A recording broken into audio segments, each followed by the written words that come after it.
Kinumpirma na ng AMLAC o ng Anti-Money Laundering Council na authentic o tunay ang mga dokumentong iprinisinta ni Ombudsman Conchita Carpio Morales sa impeachment court kaugnay ng mga diumano dollar accounts ni Chief Justice Corona.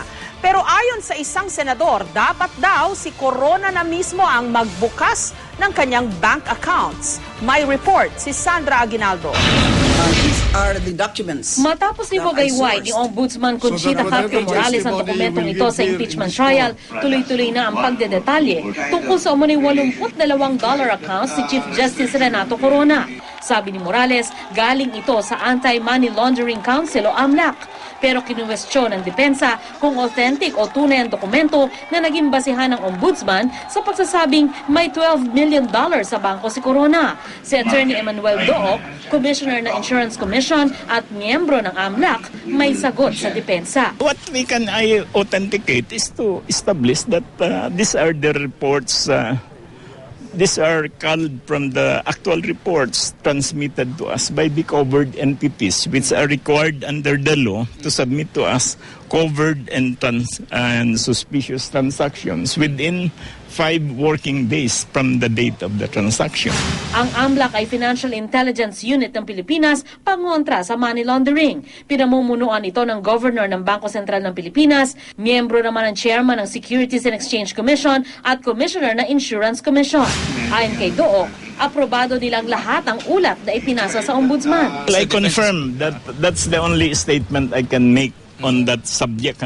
It came from AMLA. Yeah, the council approved it. Under the law, the council should act unanimously. Ang ginawa raw nila, walang kinalaman sa politika. They should have subpoenaed us so we could have established the authenticity of that. I will never allow myself to be used as a political tool to promote the interests of anyone. Pero para sa abogado ni Corona, walang saysay ang sinabi ni Dook. The statement of the AMLA is an out-of-court declaration that has not been tested in court. He was not placed on the stand. Pero sa Senador Sergio Osmeña, naniniwalang para matapos ang kontrobersya, dapat ipag-utos na lang ni Corona sa mga bangko na buksan ang bank accounts niya. Simple lang ito eh. Just sign a waiver now to all these banks saying to release the information related to those accounts. Absolute yan eh. Yan privilege yan. Hindi mo ako pwede compel na i-waive ko yan. Karapatan ko yan. Yun ang interpretasyon niya, opinion. Hindi natin malalaman kung paano haharapin ni Chief Justice. Sa pagharap daw ni Corona sa impeachment court sa Martes, umaasa si Osmeña na maipapaliwanag nito ang kanya umanong mga dollar accounts, maging ang kaugnayan umano ni Corona sa ilang transaksyong kinasangkutan ng Basa Guidote Enterprises. Hindi raw makabubuti sa Chief Justice kung gagamit ito ng teknikalidad sa kanyang depensa. It would be very bad for him if he says, oh, you cannot touch my bank account because that's protected by law.